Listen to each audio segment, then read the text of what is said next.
Some breaking news this evening. Buckingham Palace has announced that the King will go to hospital next week for treatment on an enlarged prostate. They say the condition is benign, but he will undergo a corrective procedure. He'll postpone public engagements for a short while he recovers. The news comes just an hour after Kensington Palace announced that the Princess of Wales is recovering in hospital after having what the palace has described as successful abdominal surgery. She's expected to stay there for the next 10 to 14 days and is unlikely to resume her royal duties before Easter. After having the planned operation, Prince William is also cancelling a number of his public engagements while Kate's in hospital in order to care for her and their 3 children.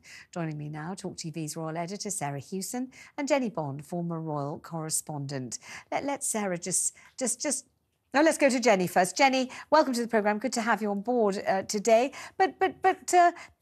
This kind of announcement about the King coming so soon after the announcement about the Princess of Wales, quite surprising, quite jarring.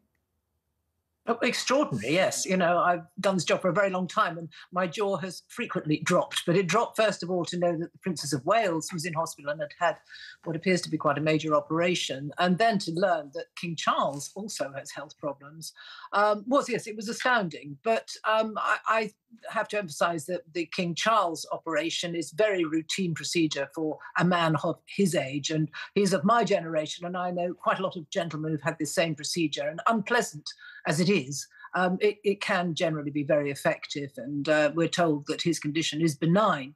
So I don't think we need to worry about him too much. But the Princess of Wales, that really is quite worrying, although we're told that that too is not cancer and it had been planned. But clearly there's something fairly major that has happened that's going to keep her in hospital for 2 weeks.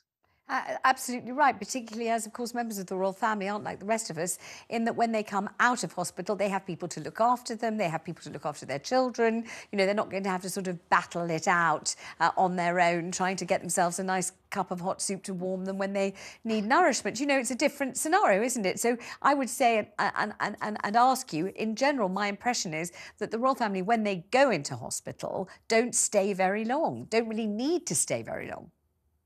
No, they're out as soon as they can. And you will know, as I do, how close Catherine is to her children, and she wants to be there all the time. She's a very hands-on mum.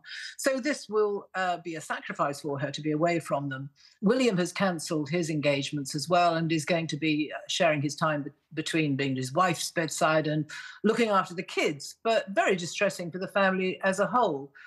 Catherine hasn't been seen since Christmas. She's had no public engagement. So it may be that she's been suffering, and has to assume she's been suffering in these past few weeks with something which has provoked this operation, planned as it is planned, not for a very long time, though, because of a very full diary ahead, all sorts of engagements which are now all cancelled. Absolutely. So really the message today is just a message of wishing Kate a speedy recovery and hoping that that's exactly what is on the cards for her and that it happens, you know, as fast as possible.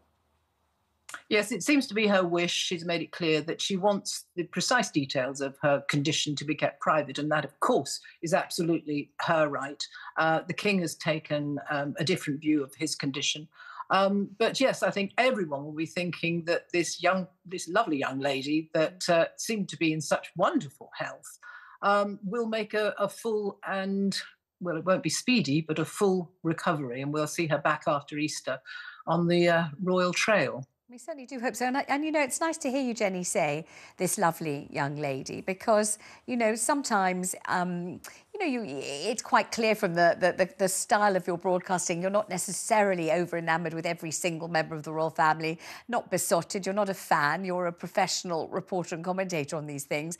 But Kate, it seems to me at any rate, has been really nothing but hard-working, smiling, polite, enthusiastic and punctual and all the good stuff. I think she's done a tremendous job. I don't know whether you think the same, but I suspect you do, having called her a lovely young lady.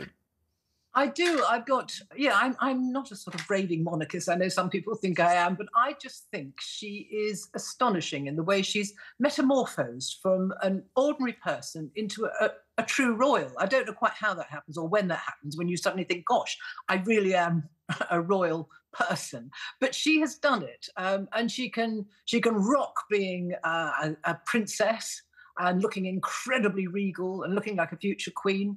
And she's also incredibly down to earth and seems to be an all round very, very nice, funny word to use, but a really nice, thoroughly decent person.